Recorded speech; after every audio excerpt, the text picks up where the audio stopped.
Now we move on to the test bench presentation. So in the test bench directory, you find the configurator tool, docs directory, which contains user guides, and a simulation directory. Today's example is about Time Aware Shaper. So let's move to the docs directory and open the test scenario Visio file.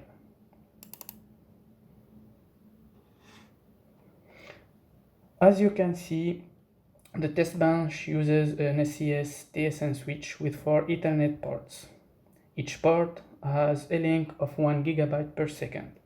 Ports will receive TSN frames and the switch will send them on the correct TX channel.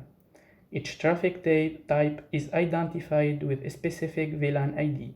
For instance, the port P0 receives TSN frames having VLAN IDs 31 and 32, and it transmits TSN frames having VLAN IDs 11 and 22. The table below describes how the switch should process each traffic type.